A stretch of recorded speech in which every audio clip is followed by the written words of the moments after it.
do you guys believe is more dangerous, drowsy driving or drunk driving? If you said drowsy driving, you are correct. According to the article Drowsy Driving versus Drunk Driving, titled How Similar Are They? Drunk drivers tend to drive slower, which gives them enough time to react. Meanwhile, with drowsy driving, they don't have enough time to react because they're driving faster. Their reaction time is much slower, and their eyes are shutting on.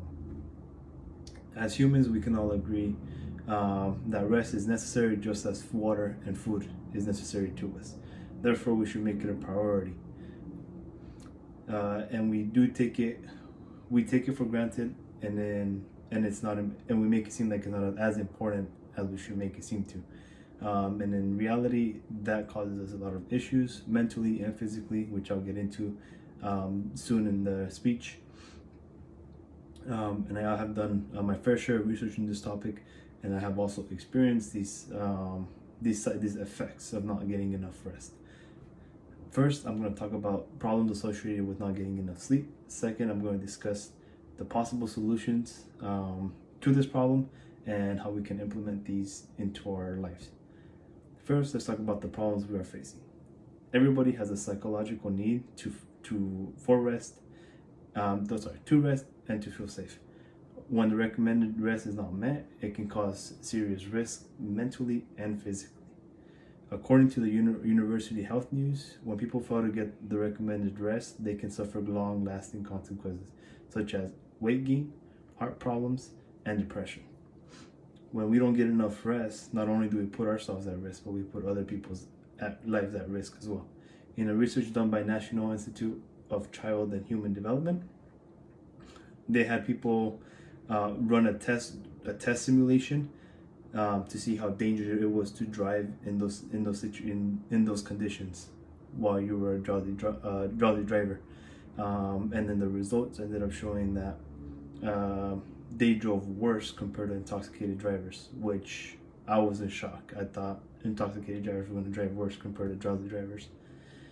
In an article by Rod Cassidy, I read about a 19-year-old who lost her life due to a car accident that involved the drowsy driver falling asleep on the road.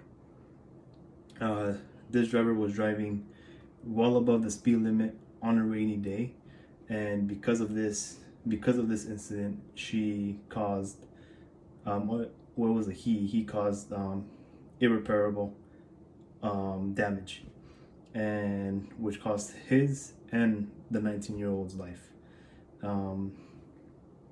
This all could have been prevented if the male driver, which crashed into the 19-year-old, would have stayed home, gotten some rest, and then gone about with his day.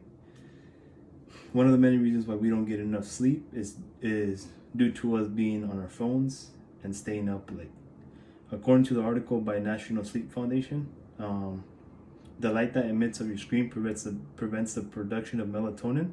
Melatonin is a hormone that is in charge of controlling your sleep and wake cycle.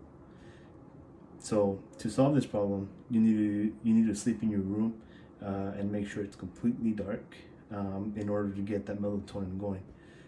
This problem affects you personally because you can potentially kill yourself and others by not getting rest. Now that I have discussed the problems that we are facing, allow me to talk to you about the solutions to this problem. Studies have shown the only way to get enough rest is by sleeping with the recommended hours, which are 7 to 8 hours, which a lot of us don't get. So, according to the National Sleep Foundation article titled "How much sleep do we really get?" Ages between 14 to 65 need to get 7 to 10 hours of sleep daily,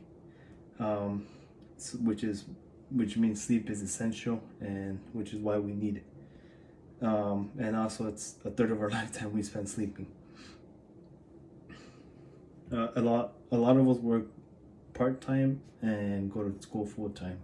There's also full-timers that go to school part-time, and that can lead to a lot of stress and a lot of people not getting enough rest because of that reason.